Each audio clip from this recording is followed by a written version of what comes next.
Hi guys, welcome back my channel Nithya sisters. ఈరోజు చూపించబోయే recipe మెంతికూర చికెన్ కర్రీ అండి. రెగ్యులర్గా చేసే చికెన్ కర్రీ కంటే మెంతికూర చికెన్ కర్రీ చాలా బాగుంటుందండి టేస్ట్.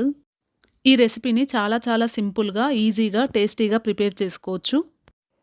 చపాతీ, పుల్కా, రోటీ, రైస్లోకి ఎందులోకైనా బాగుంటుందండి టేస్ట్. ఇంకా లేట్ చేయకుండా ఈ రెసిపీని ఎలా ప్రిపేర్ చేయాలో చూసేయండి. ముందుగా 1 కేజీ చికెన్ అయితే ఇక్కడ నేను తీసుకుంటున్నానండి.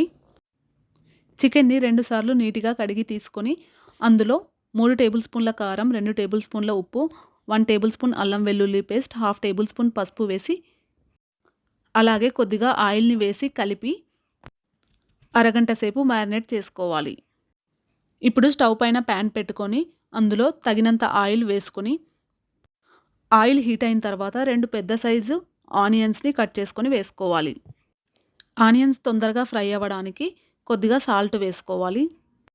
ఆనియన్స్ లైట్గా ఫ్రై అయిన తర్వాత ఒక చిన్న కప్పు మెంతి కూరను, అలాగే కొద్దిగా పుదీనా, కొద్దిగా కొత్తిమీర వేసుకొని కలుపుకోవాలి. ఇవి ఫ్రై అయిన తర్వాత ఇందులో 1 టేబుల్ స్పూన్ అల్లం వెల్లుల్లి పేస్ట్, అలాగే 1/2 టేబుల్ స్పూన్ పసుపు వేసి ముందుగా మ్యారినేట్ చేసి పెట్టుకున్న చికెన్ని వేసుకొని కలుపుకోవాలి. దీన్ని బాగా కలుపుకున్న తర్వాత మూత పెట్టి కాసేపు మగ్గించుకోవాలి. ఇలా చికెన్ని మగ్గించుకున్నప్పుడు చికెన్లో వాటర్ వస్తాయి కదండి, ఆ వాటర్ అంతా మగ్గే వరకు చికెన్ని ఉడికించుకోవాలి. ఇలా చికెన్లో వాటర్ అంతా పోయి చికెన్ని 10 నిమిషాలు మగ్గించుకున్న తర్వాత చికెన్లో సూప్ కోసం ఒక 1/2 గ్లాస్ వేడి నీళ్ళనైతే వేసుకోవాలి. సూప్ ఎక్కువగా కావాలనుకునేవారు ఇంకొద్దిగా వాటర్ని వేసుకోవచ్చు. ఇందులో కారం, ఉప్పు తక్కువగా ఉంటే ఈ టైంలో వేసుకోవాలి. కారం, ఉప్పు వేసుకున్న తర్వాత మరొకసారి మళ్ళీ కలుపుకొని మూత పెట్టుకొని మరొక 10 నిమిషాలు ఉడికించుకోవాలి. ఇప్పుడు చికెన్ ఉడికిందా లేదో చూసుకొని, చికెన్ ఉడికిన తర్వాత ఒక పెద్ద సైజ్ టమాటో ముక్కల్ని కట్ చేసుకొని చికెన్లో వేసుకోవాలి. టమాటో ముక్కలు ఉడికేంత వరకు మరొక 2 నిమిషాలు మూత పెట్టుకొని ఉడికించుకోవాలి.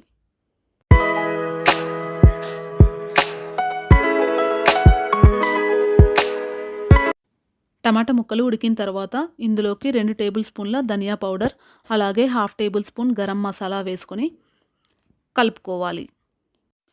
చికెన్లో మెంతికూర ఎక్కువగా వేసుకోవద్దండి, చేదైపోతుంది కర్రీ మొత్తం. అందుకోసమే నేను కొద్దిగానే వేసుకున్నాను.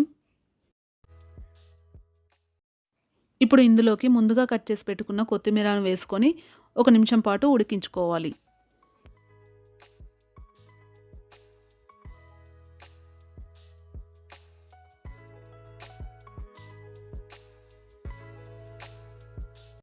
ఈ వీడియో నచ్చితే లైక్ చేయండి, షేర్ చేయండి, కామెంట్ చేయండి అండ్ మా ఛానల్ని సబ్స్క్రైబ్ చేయండి. Thank you for watching.